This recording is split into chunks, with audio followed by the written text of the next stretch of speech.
a number of years together, starting with some of the original Disclosure Project meetings that were held here in the Pacific Northwest. And then we jointly investigated a few inventors' claims of breakthrough energy technologies, and we continue to collaborate on various ways and pathways to get the information out to the public and generate the support for the real technologies of merit.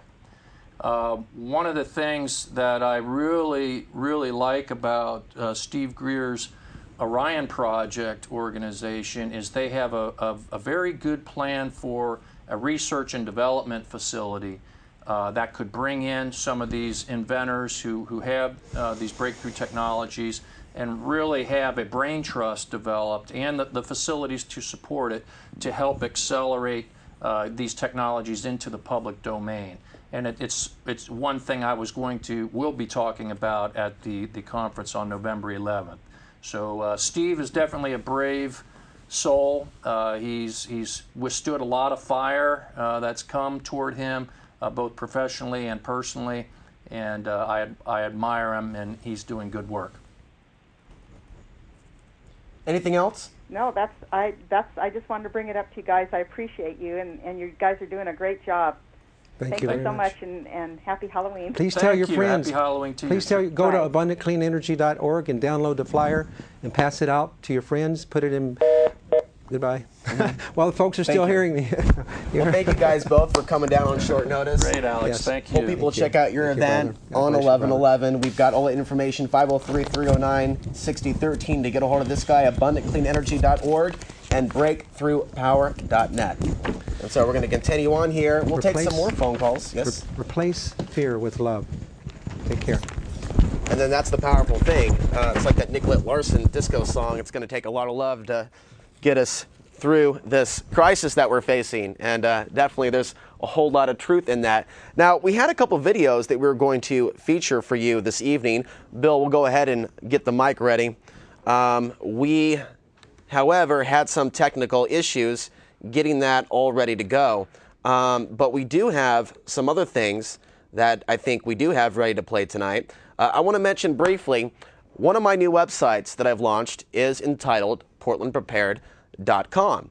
PortlandPreparednessCenter.com is the other website. What this is a preparedness, self-sufficiency, off-the-grid living skills center that I and two other individuals have launched. We actually got the space several weeks ago. We don't know when we're going to open. You know, 11/11 would be a great date, but through some of the challenges that we're facing, getting it off the ground, just simple stuff, you know, when you're opening up a business, we don't know if we're going to be able to do that, but I would like to have it also launched on 11/11. And so next week, when I'm back here on Sunday, I will give you an update on when we're going to have a grand opening, if we're going to have an open house. If you would like to volunteer at the Portland Preparedness Center, we have means for you to do so because we have a stage that we have where we're going to be getting some lights.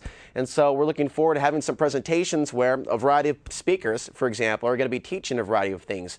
John Kalis, I've made contact with him from wildfoodadventures.com. He's going to be doing some lectures coming up in the spring, in the summer, and hopefully the fall of 2011. Unfortunately, in the winter, there are less edibles out and about in the Portland area, and so it's not exactly the time to be having classes on that, but I hope to have other classes on other things, alternative energy, maybe creating electricity by literally running on a treadmill or setting up a bike. If you know how to do that, if you have those skills, you need to pick up the phone and contact me. You have a way to do it. I have a voicemail. Here is the number. Get that pen and write this number down. This is how you can contact Alex Ansary. It's 503-252-2525. That number again to contact me. Now you can contact me in ways other than email.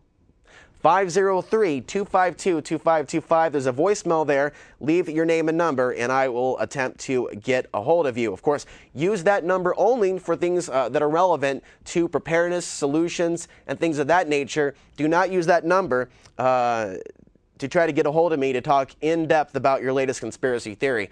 This particular center is really an extension of who I am and what I am, and I'm now trying to go far and beyond what I've been doing in the last 6 years. Talking about things like 9/11, the big banks, the rise of China, manufactured by the way, and other things that are deemed to be negative and not so happy.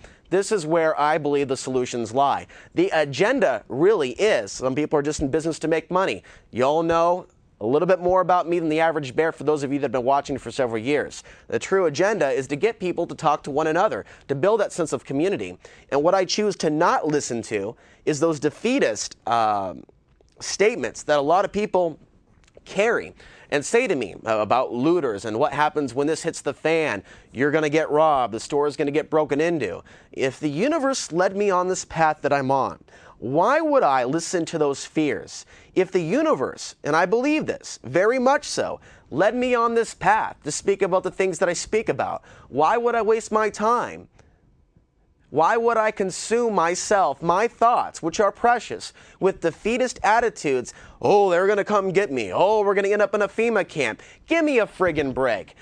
One of the things that I've realized recently through how people have responded to the information that I presented has shocked me to my very core. How many people watch outside the box, yet they still live in fear? What's the point of even watching this show? This show is not a show that just gives you news headline after news headline after news headline to put you in a paralysis mode. This show's intention, my intention, is to get your ass off your couch and doing something, God damn it. I mean, we've got to have that fire inside. God damn it, my life has value. I have value. I have potential. I have power. I have